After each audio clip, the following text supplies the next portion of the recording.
Hello and welcome to the Cranocast. Today we're focusing the episode around sustainability and the inspiration that we get from the Iron Age. I'm sat here with. Would you like to introduce yourself? Yes, so I'm Ed Hayden, and I'm the Sustainability Coordinator for the Scottish Crime Centre. Fantastic. And I'm Rich Hayden. I'm the Community Archaeologist. Yes, we are related, before you ask. So basically what we're doing is we are working currently on the development at Delurb, and Delurb being the new site which the Scottish Crime Centre is building its new museum on. That will be in phase 1 next year in spring. But one of the big things that we're putting across with the development is that we want to be Scotland's most sustainable museum. So Ed, as the sustainability officer, if you just want to take us through what that actually means. Yeah, so in terms of the actual word itself, I think it's probably the best place to start. Is anything can be sustainable on its own. So that is, I think the one that most people will know is financial stability.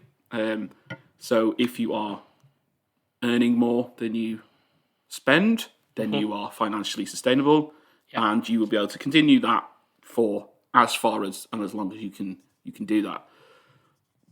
The difference or the change now is what's known as sustainable development, where instead of just focusing on one aspect, so for example, how much money you're making, you incorporate several other aspects into that as well. So one of the big ones is the environment. So while you are, which is what most of us would say, sustainable. Yeah, so that's the one that comes to mind for a lot of people. So we think about climate change and global warming. Currently and in the past, however many years, the way that we have been using a lot of resources has been unsustainable. So oil and gas is the best example. It is a non-renewable resource. Eventually it will run out. Therefore, it is an unsustainable practice. Yeah. So as we kind of move forward, we are trying to find new ways to bring in more sustainable ways of thinking and ways of managing. So then that also incorporates the last aspect, or one of the third aspect, I should say, which is the social side of things. Yeah. So by that, and I think one of the best examples that I was given personally was I can create a system which is financially stable, which is environmentally stable. However, it is completely based off slavery. So therefore, it would be socially unsustainable. Yes. So again, that's the three areas. And then the final area, which I think sort of pins it all together and knits it together, is the human area. So that's the personal needs of that person. So are they getting enough food? Are they getting enough water? Are they in an environment that they can thrive in? Is there equality? Are they allowed to, freedom of speech and such like? And true sustainability, when you are undertaking something, is considering all four aspects at all times. So as we move over to Delurb and we consider what we can do there as a museum, we're not just thinking about how much money we make. While it is important, we need to be able to balance the books. We are also considering, because of where we are on Loch Tay, how can we protect the environment? How can we work with the environment? And then one of the biggest things that I think that the centre has done really well is the skills aspect, how we're building skills. So as we move forward, not only are we learning how to do these new things, so whether that be terf walling, creating thatching, we are then passing that knowledge on. Yeah. And that sustainable knowledge, again, anything can be sustainable, continues throughout. Yeah. I think the one of our team here put together a fantastic illustration of kind of one. I've seen it put in the past, and I'm sure you've seen it, Ed, in terms of 4 pillars of sustainability, and that's quite a regularly used in the sustainability concept world as something that is. And I think the idea of pillars, which you alluded to earlier when we were chatting about this was they're very demarcated and they almost kind of keep themselves separate. But actually, what we've done as our diagram was using a tree. Yeah. In the fact that it all kind of feeds into the trunk you've got. And I think with what you've explained, you've got financial, which is really clear. You know, can you keep going and keep paying people? And I think the big thing about financial is it's not on its own. Because yes, you can see yourself in the profit or see yourself in the green, but are you in the green enough to be able to pay the living wage to be able to support the team? Which here we are a living wage, a real living wage employer, and that means that you have higher costs. So that means financially you have to be, you've got to keep that at a different level. And that's where your financial and what you're talking about with the social, they start to interact quite tightly. And I think with your three, but it becomes 4 because the way we approach it is it's not just financial. It's not just about the environmental, which actually with what we're doing, building this museum, that's going to undermine now the whole thing. It's fairly straightforward. The environmental. You can count your carbon, you can do all the other stuff, and we can have a clear idea on what we need to do to be as environmentally sustainable as possible. But then carrying into that is your social side, and you said about social is that there's 2 different elements to that. There's being a place where we look after the people we work with, i.e. we've got a good environment where we're working and it's running. But then the other one is that we're a place where we look after other people that come to see us. So that's the visitors through the door, but that's also the partners that we work with throughout the time. And that kind of, I think for us, that's something that we really strive to be as good as possible at. So in terms of Delurb, what is it you're doing, Ed, at this moment? What is it you're... Yeah, so my kind of main reason for being here is to establish a sustainability document.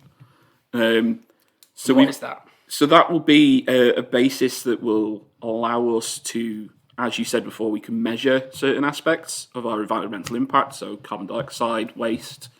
But it also will set out actions. Sometimes when we talk about big issues of sustainability, it feels like it's a lot of talking. So for me, it's important to have specific actions that we know we are doing that then become part of what we do. So sustainability isn't just about you got there, well done, you tick a box and it's finished. It is about completely changing the way that you think. So it's not just an end goal, it is embedded into everything that we're doing. So with Delurb, we have a situation where we can almost look at everything because we are going to be building a new museum, because everything is going to be new. Those ideas and those moments to create new ways of thinking are already going to be there. So we can establish sustainable methods and sustainable thinking and sustainable practices as we move along. So I think what is nice is that the model that has been, we're basing all this off in terms of the document and in terms of how we work. Like you said about the tree, it's the 4 branches. So for our model, if you incorporate what we said before about the 4 areas, the 4 branches are a trusted partner that organisations and individuals want to work alongside, a special place that people want to visit and support, a place of choice to work and grow, a place that belongs in and cares for its environment. And I think what's important about those 4 is they are mixed. So they talk about place, they talk about growth. They're mixed about a little bit, and that's because the whole thing is intermingled. You pull one lever, something else changes somewhere else.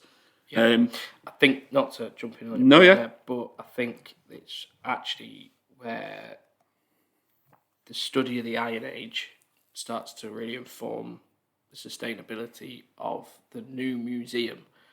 So last week we were chatting to Jason about the iron slag and what was present there, and how from just that one thing there was, I think he didn't want to use the term, but there was an entanglement of a lot of other things that all feed in. you can't look at what we do, and sometimes it's quite unquantifiable, but you can't look at what we do as just we do this and make money, or we do this, and that's where from sounds like what you're talking about is we're in stage one, putting that everything is being considered as a whole and as an entire practice.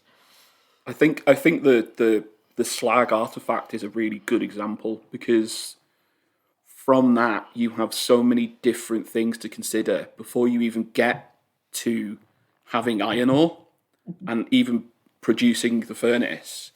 Like, where is the iron ore sourcing from? And that kind of ability to think in terms of the whole picture is really, really important.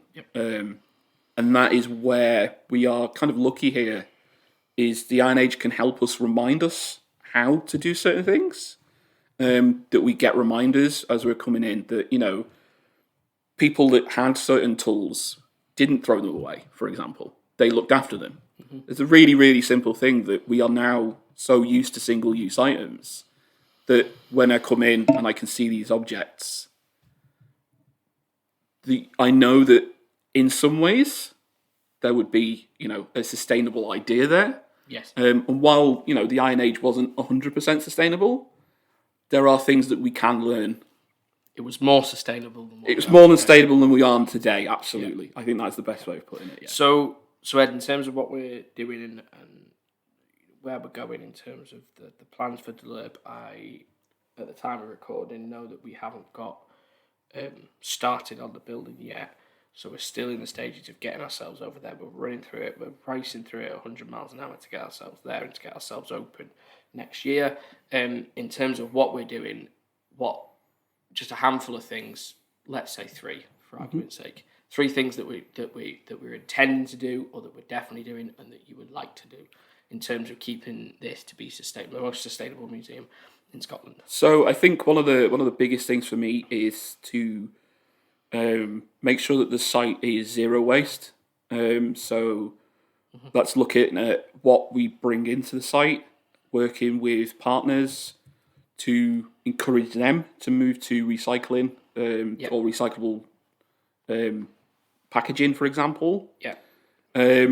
The second part of it is transport. So while we are in a beautiful place, Loch Tay isn't the most accessible place by public transport. Nope. So how do we expand to local communities and further on encourage people to use public transport? And what's your thoughts on that? So I think so far, I'm not gonna hold you to it. Yeah. I think so. One of the things is possibility of running a minibus or working with the local community groups that have using their skills and learning from them. So, you know, the abundance is always on the outside, and finding out new ways of doing this. We're also kind of linking that to active travel. So, you know, cycle routes. The final thing for me, I think on a more personal note, would be nice to see the reuse. So things that are not currently, we wouldn't consider to use, but we find another use for them. We do it really well in at the centre, that we reuse everything. So as we are going across there, we don't lose that we're using as much as we can. So the offcuts for when we're building, you know, the Iron Age houses, they become stumperies or they become hugel beds that can then be used to grow food. So yeah, they would be my 3. Brilliant.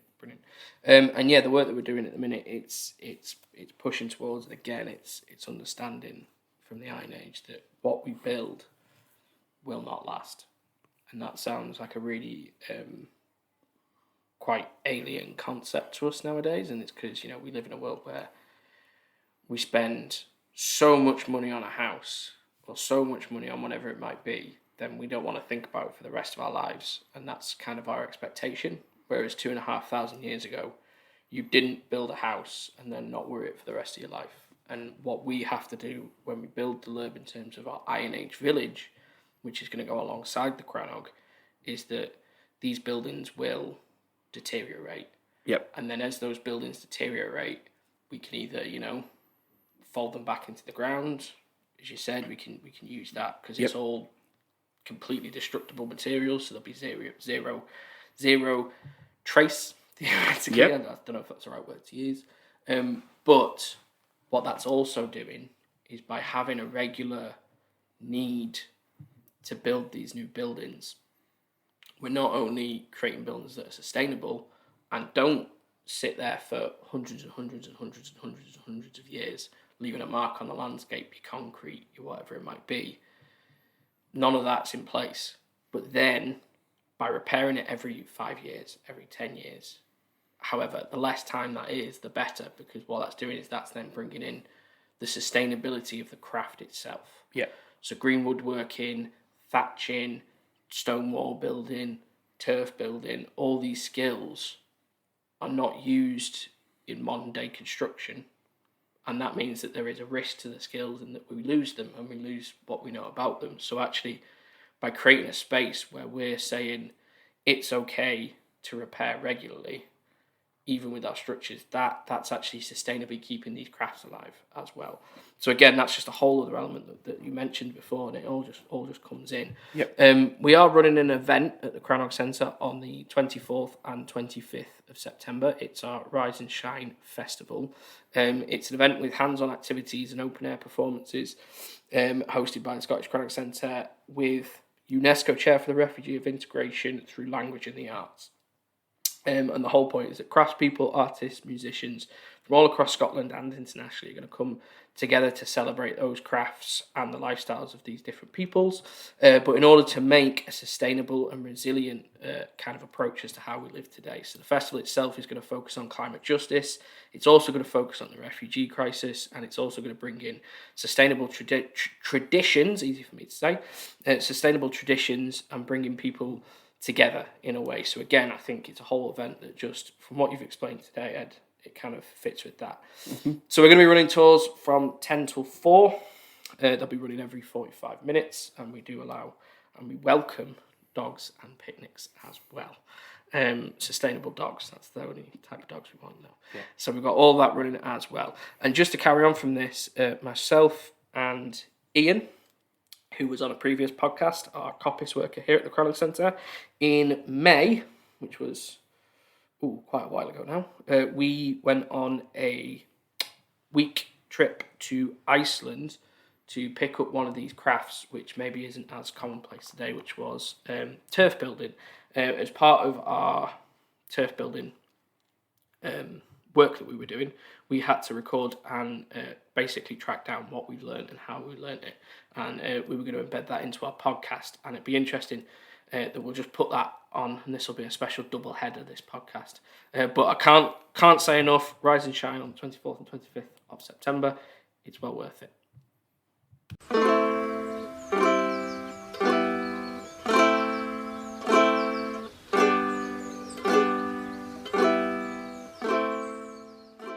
We're sat again with Ian, and we're doing a slightly different, slightly special episode, as this is going to be focusing upon myself and Ian and our trip to Iceland for a week. Yeah, a week, seven days.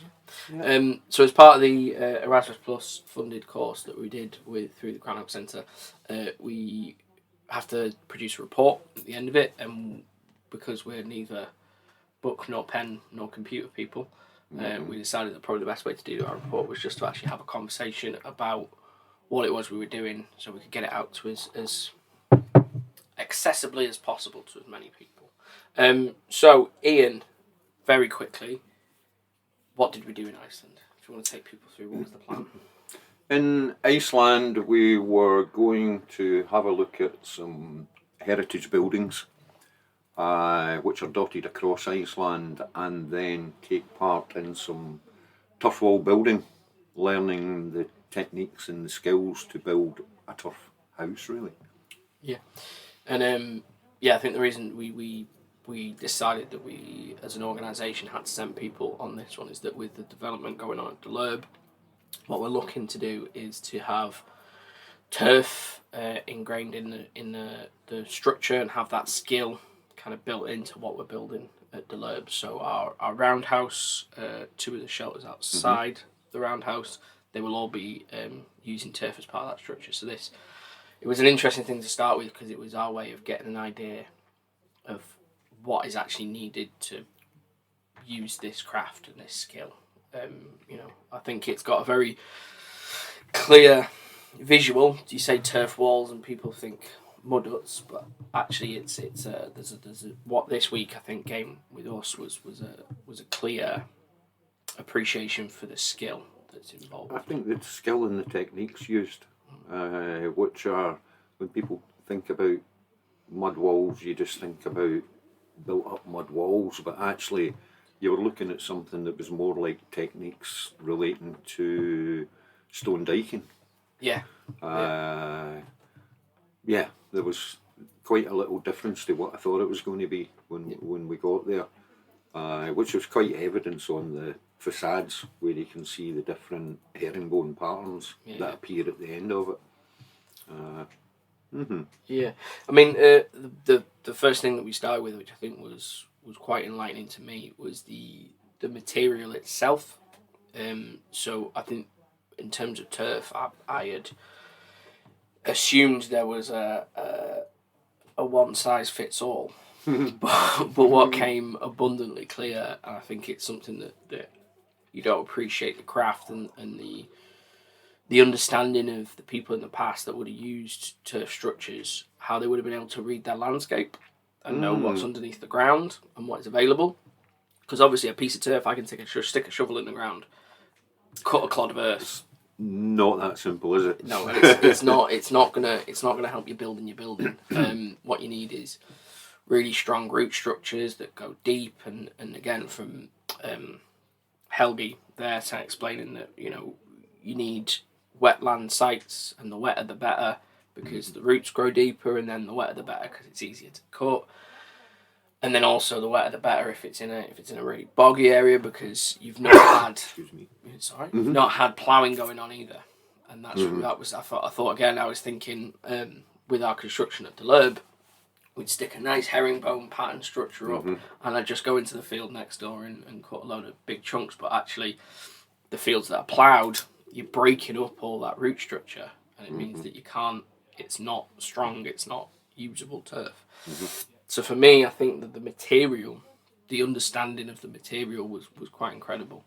And just to carry on from that as well, the fact that even if the material is not perfect, it was the way that you made it work, which is, I think there's a lot of learning there in terms of how when we're building vernacular buildings, which is it's a great buzzword at the minute, vernacular buildings. Isn't it? It's all over the place. But also when you're building any traditional, techniques with the raw materials like turf, there's an element of make do. You're not going to get right angles. You're not going to get. Oh no,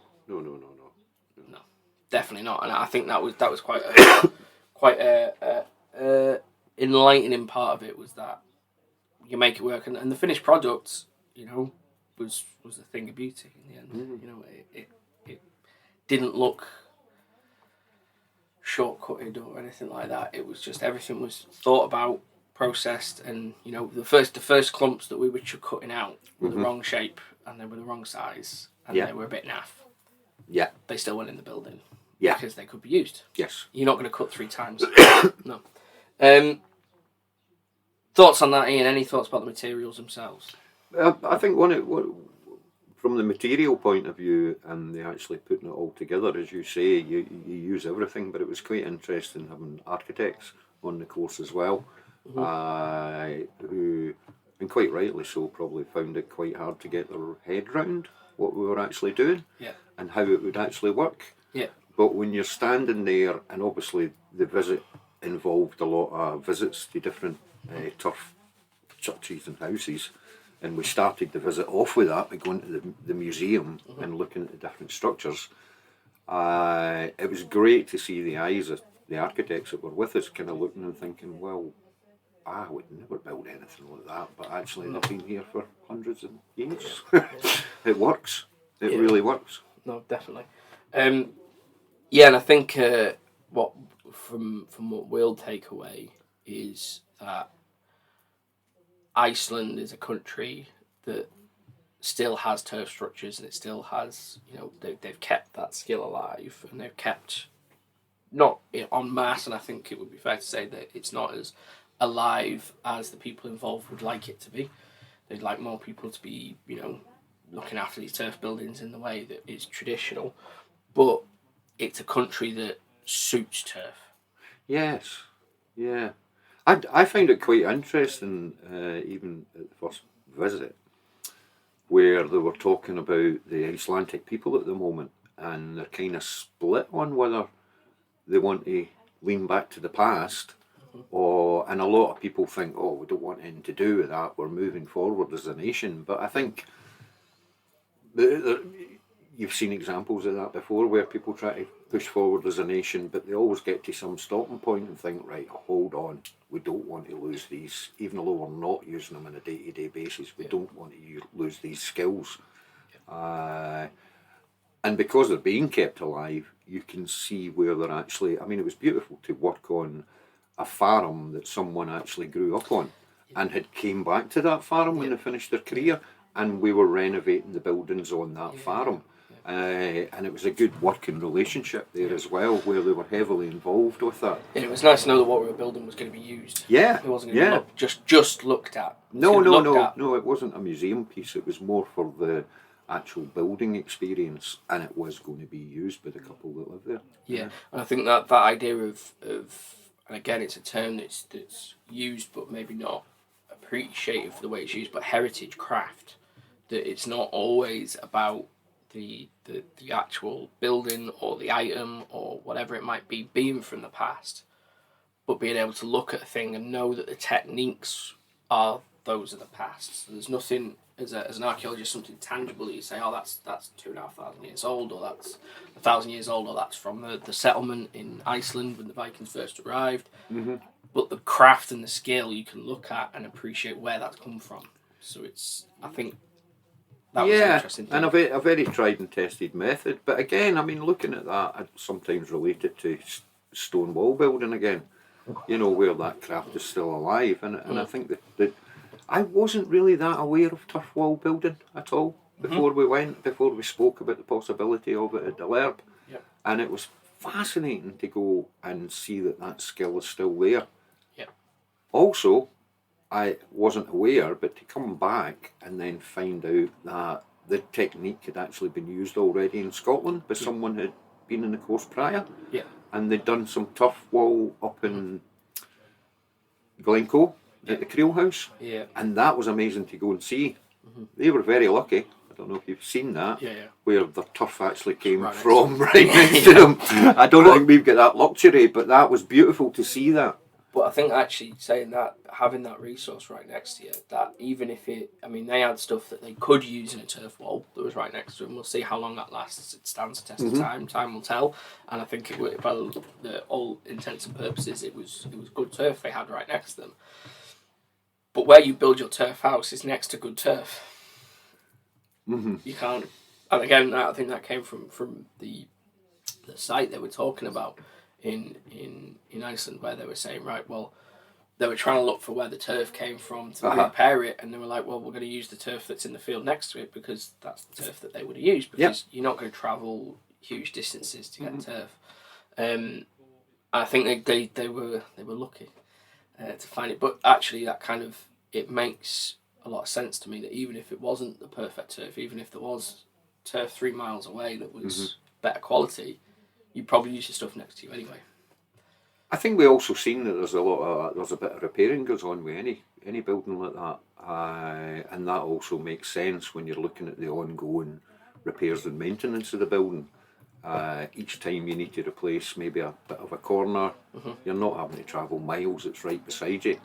And if it's lower quality and you're having to replace it more, again, it's a lot easier when it's right next to you and you can do that. Yeah. Makes a lot of sense. Yeah, I think it was a good learning as well, I thought, from the fact that the buildings that in Iceland, that the older ones that they were maintaining, that have been, they kind of, the thought is that the maintenance was costing too much money because it was taking too much time to have to keep repairing and keep repairing and keep repairing.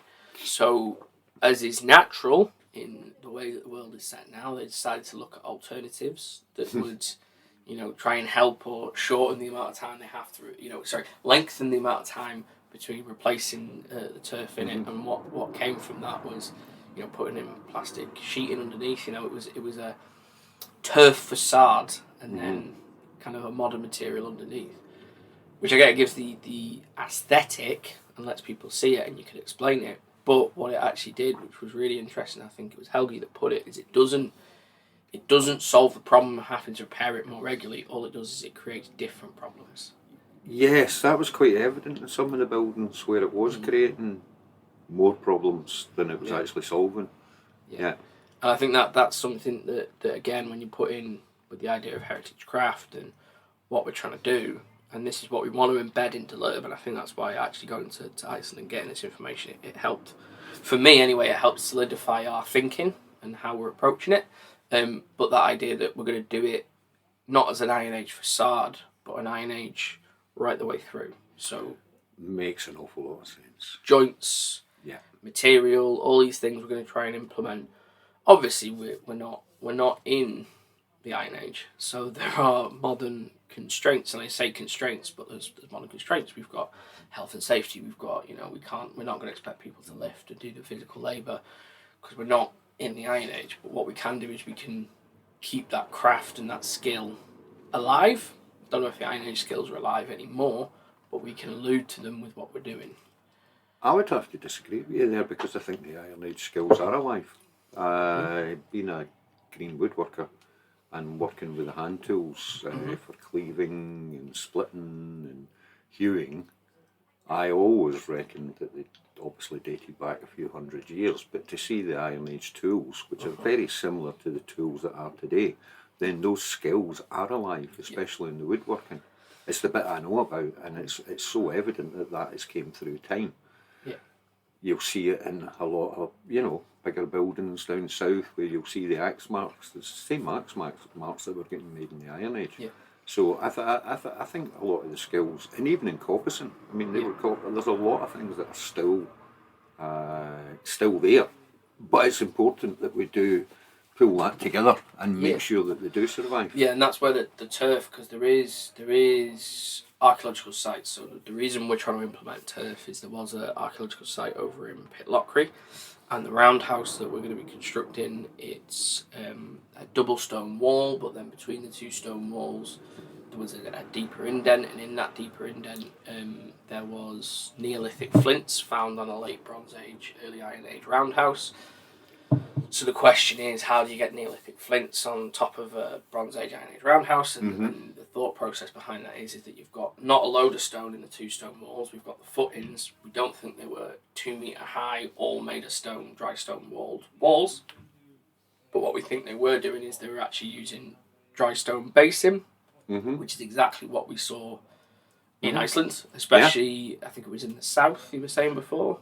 Yes, but also in the north there was still the dry stone at the bottom. Yeah, and that inclusion of stone into the turf wall to give it more of a case of drying and more stability. But then above that stone would have been pure turf. So the idea is that by having the Neolithic flints on top, if you're going out cutting turf, you'd be potentially taking those flints from the ground and not knowing them, putting them into your structure, and then that's adding them on top of that. So we wanted to integrate turf into it, and there is a turf culture in Scotland, and it's really interesting again to think about the roots of where, because Iceland is a unique country, that it only starts with what they call the settlement, which is, I'm going to get this wrong 800. now. 800 AD, something around then. It's basically the Viking settlement. Prior to that, there is no human occupation. I struggle as somebody that does prehistory to get my head around that. I think the general chat is there was, just no one had settled. Because there's a lot of talk of the Scots and the Irish monks and being present there. Yeah, and this is where they were saying... It's more a kind of settlement. Yeah. And I think they were making that clear, that they don't have a great deal of it, but they do have some evidence, but there was no settlement. No settlement. No real settlement. And the thought is that actually they did the genealogical study in Iceland, and 70% of the women that were in part of that settlement had come from Scotland. Yep. So there's this movement from Scotland to Iceland to inhabit it. The way of life, and they have turf buildings that go as far back as the settlement. So that's got to come from somewhere. You don't just arrive in Iceland and go, right, well, here's some nice turf, let's build some turf houses. Yeah. The technique and the knowledge has got to come from somewhere. So actually, it seems odd for us to go to Iceland to build prehistoric turf houses, considering Iceland is only inhabited from a very historical period, but the historical occupation has actually come from before that in Scotland, which their techniques would have gone back to prehistory. So it's that's our thought process. Actually, we could have gone to a lot of different places and learned a lot of different structures, but actually, Icelandic turf kind of has, if you follow its roots, all puns intended, follow its roots back.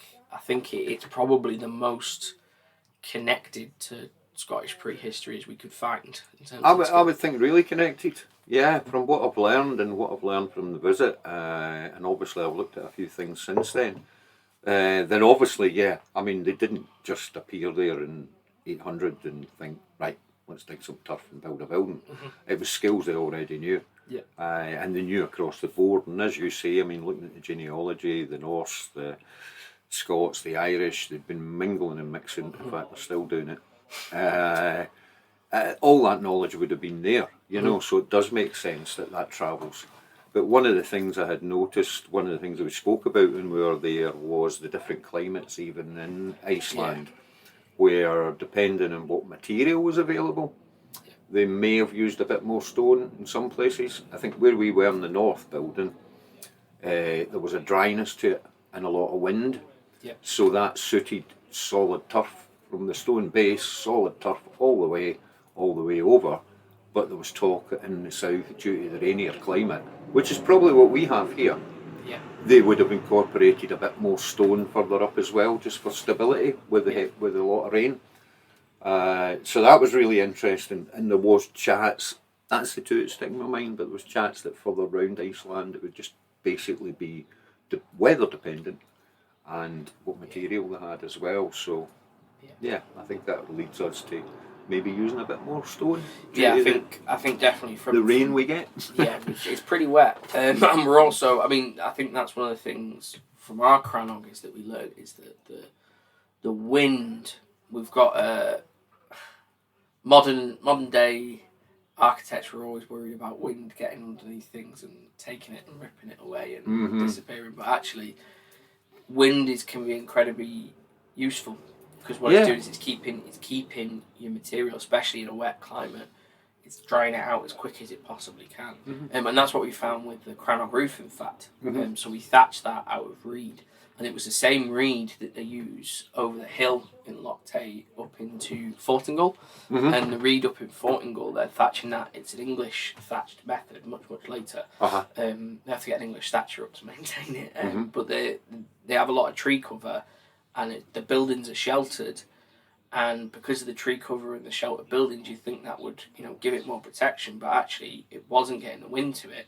And when you get rain, you're getting the rain hitting the roof, but then you've got the trees over the top that are just constantly dripping and just gradually adding and keeping that wetness on it.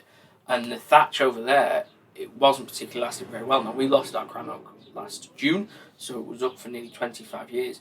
Not one bundle of reed had to get changed in 25 years. That's not the same to be said about the village across the thing. So I think where we located with the wind, if we're clever, we don't want it to be exposed, but actually to help our turf stay dry, we want to try and get some wind to it, and that's going to be really tied into all the experimental process with it. Is that maybe one side the turf's going to stay better, maybe the other side the turf's going to disappear quicker. We don't know how turf is going to react in Loch Tay because nobody's built a turf house on the side of Loch Tay. So. Yeah. Again, looking at the turf on the Creel House and up in Glencoe, interesting to watch that. But again, that's in a completely different position. I mean, that is sitting at the sort of bottom of a glen where they're going to have a tremendous flow of wind coming down there. It's going to be completely different. You would think geographically that pretty similar, but actually it's a site that's completely different. Yeah. You know, we probably get the same kind of weather, but the site is different. We don't have the same. We do have the wind channeling up the loch, but there is tree coverage as well, so it will be completely different. It'll be interesting. Yeah, it's part of the process of why we're doing it is to see how these materials react, and then maintaining and repairing them. We're not going to build it and then stick a bit of plastic on the inside. It's going to be Iron Age materials right the way through. So it helps us to learn more. I think that's one of the things with the Lurb, and taking what we've learned at Iceland in terms of understanding the material better, but then applying that into a Scottish climate. Which is, I think, one of the biggest jumps that that seems to have thought about this has said, you won't find the nice Icelandic turf in Scotland. It just doesn't exist. But we're trying to apply those same techniques and that understanding to the Scottish turf that we managed to find, and we will manage to find it. So kind of begs the question. See if you went away back and you think about the turf wall building techniques, and you think about the first settlers in Iceland. I wonder if they landed there and started digging the turf and thought, well, this is good. This is. If we'd have had materials like this before, you know, there is a possibility that happened because it is really good quality turf. But like that, I'm sure there's similar stuff in different places, you know, around the world. I think the biggest thing with the Icelandic turf is that it wasn't ploughed. No. Because again, there's no occupation, there's no settlement. It's just, and this is where my mind boggles. For thousands of years, people have been living and farming and occupying this entire. It's not a small country. This entire country is sat there just untouched for its not maybe untouched for its raw materials, but mostly untouched for its probably raw only tapped into, you know, by passing ships looking for some timber repairs, you know, because it did have a lot of trees in. And I think that was sort of documented that although we were talking about the settlements, there was obviously evidence that people had stopped off doing repairs or, you know, so it wouldn't have been totally untouched, but vast. Mostly, the geology is almost just lending itself, and it's the thing I've been getting quite interested in is that instead of looking at what the archaeology makes available for us to build and use in the area, back then they didn't think what's the archaeology we can use, but actually what dictates what you build and what dictates what you make. It's the geology. It's what you've got available. Good clay means good pots. You know, good turf means turf houses. Good stone means stone houses. Your crannogs, good wood means you're building crannogs out of it. So I think that's another thing that, again, you mentioned it. Down south, they built different to what they built north, what they built west, and that's helped us solidify, I think, our methodology that we're trying to apply to the Lurb, that we're going to use what's available. Also, the way it's obviously changed over the centuries as well. You know, because although first people landing in Iceland, people before that would have came across some lovely trees. Once they were all cleared, they've adapted that. You know, they're only using driftwood, but they're utilising what they have. There's no big hands in the air going, oh no, we've run out of trees. They use the driftwood and they're quite happy to do that, and it's fantastic. It's been in the sea. Turf. Suits the turf. Been in the sea for a long time. Absolutely perfect. One of the big things we were worried about is putting timber near turf because it's putting it in the ground, but actually their use of driftwood, because it's treated, salt treated basically, so it's incredibly rot resistant. So again, it's just everything kind of pulls together, and that's what we've got to try and do with the Lurb, is kind of pull the turf, the stone, and I mean we won't know that until it all comes together, I think, but it will. As it would have done 2,500 years ago, it will all come together. Oh yeah, it will come together. I think, and even the changes that's went on there just shows us that we're not looking for the perfect scenario. There is no perfect scenario, because a lot as we go forward as well, it will be dictated by what is available in the area. Now, even looking back at the thatching, I've done a bit of research into thatching at the moment, and it's became apparent that the thatch we have in Loch Tay, which we've just invested in, they're actually buying it down south. They're shipping it down there because it's better. You know, it's better suited to the climate, and it's lasting a lot longer. So we're really lucky that we have that. We might not always have that, and that might need to change at some point. Who knows? But at the moment, we've got really good material for that, so that's what we'll use, and it's local. Yep. It's as local as we can get with that Walking one. distance. Walking distance is the plan. Yeah. Brilliant. Yeah. Right. Well, thank you very much, Ian. I think that's thank you. that's plenty to talk about. And I have to say, we had a lovely week. We did have a lovely We had week, a lovely actually. week. It was absolutely. I still haven't really got my head round exactly what that experience was. The people were so welcoming.